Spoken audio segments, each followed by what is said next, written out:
चलावे, लेकिन सिर्फ इनके लिए गावे गावे थिएटर चलावे ऑपरेटर बलवा डीजे के गावे गावे थिएटर चलावे, गावे गावे थिएटर चलावे ऑपरेटर बलवा।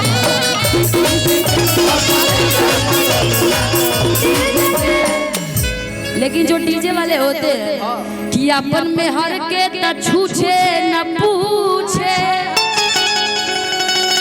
इसीलिए इतना सीटी मारते हैं कि अपन में हर के न छूछे न पूछे।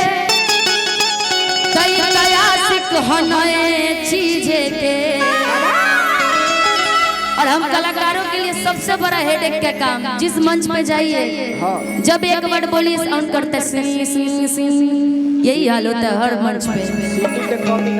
गावे गावे थिएटर चलावे, गावे गावे थिएटर चलावे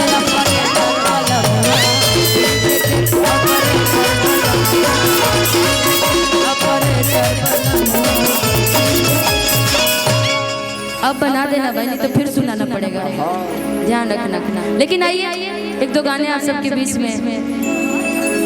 होता नेता कला, होता नेता कला, होता नेता कला देवालिया पकानी भरभाता नेता कला, होता नेता कला देवालिया पकानी भरभाता नेता कला। नेता वाली कला सोमाली कला, नेता वाली कला की सोमाली कला, नेता वाली कला की सोमाली कला। भाई समझी के बहनी के बाजार कला नेता कला, नेता कला देवालिया पकानी भरभाता नेता कला, नेता कला देवालिया पकानी भरभाता नेता कला। रोहनी के तीन बाजा, रोहनी के तीन बाजा, तीनों का जाना रहे, तीनों का जाना रहे। समाधि के तीनों बाजा, तीनों के तीनों छीना रहे, समाधि के तीनों बाजा, तीनों के तीनों, समाधि के तीनों बाजा। एगो होई ऐसी वैसी, एगो होई अकेला रहे, एगो होई ऐसी वैसी,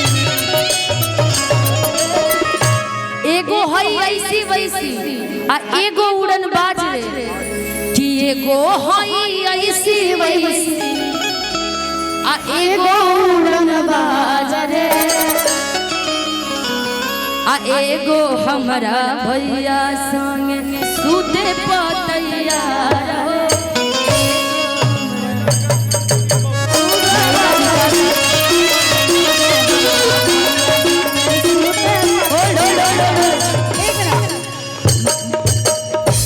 महिला विकास मंच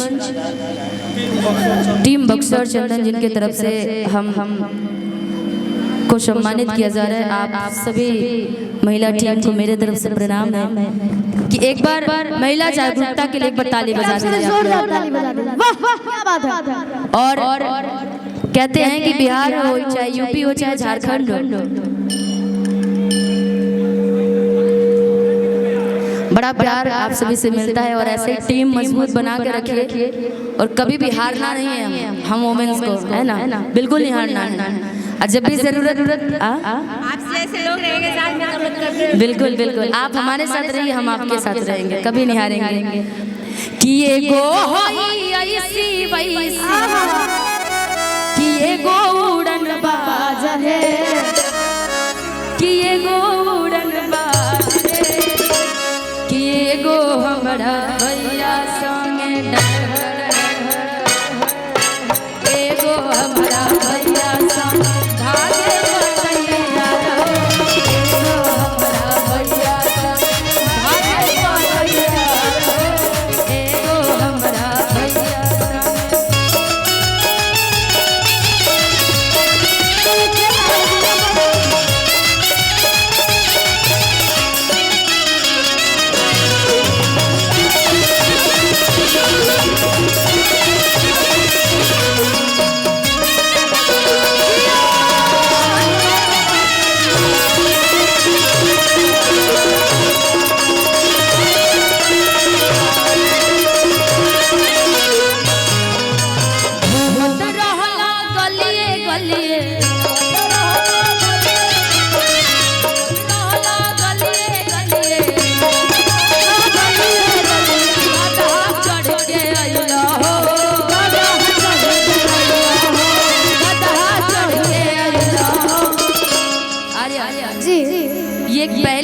होती है जो शादी विवाह वाला होता है, अच्छा। जिसमें कोई बुरा नहीं मानता है, चाहे जितना भी बड़ी गाली दे दो, लेकिन कभी कभी फिड़ाक बैठा के रखना चाहिए। हाँ सही। वैसे ही लोग से शादी करवानी चाहिए रिश्ते में जिसको सुना सके आराम से ना, कि घूमत रहला गलिए गलिए, कि घूमत रहला गलिए गलिए, आ गदहा चढ़ के अइला हो, आ गदहा चढ़ के अइला हो, कि तू बहिन बेचवा भरुआ,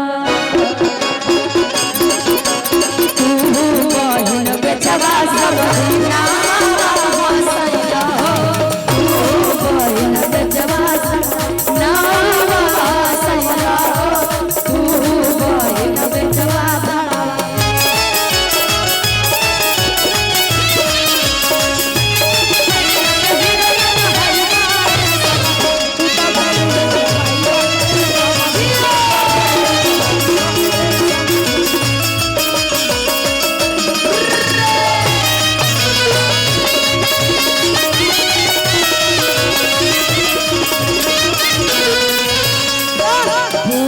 फूलल फूलल दुल्हा के गाल हो,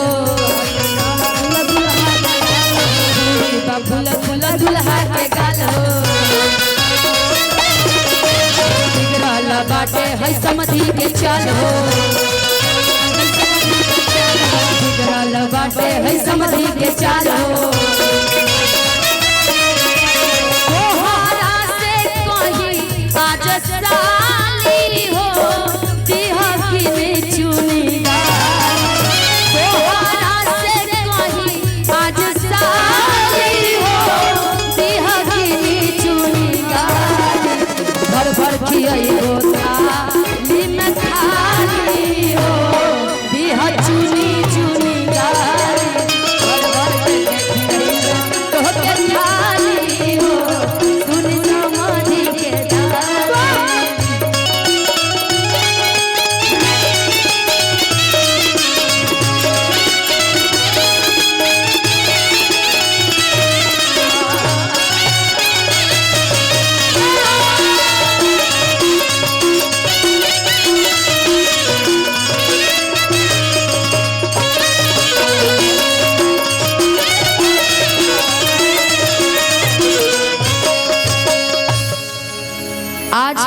पहली बात तो तमाम थोड़ी थोड़ी सी दूरी बना लीजिए कि आप लोगों को सुनना ना पड़े। आपको कोई डांटता है तो हमें बुरा लगता है, क्योंकि बड़ी दूर दूर से श्रोतागण आए हैं और मंच पे भी आप सब लोग इतने लोग हैं। ये तो अच्छा है कि मंच भी बड़ा है, पोस्टर भी बड़ा है, कैमरे में कैच करते रहना, कैमरामैन फोकस करते रहना, इधर भी कैमरामैन जल्दी इधर करते रहना।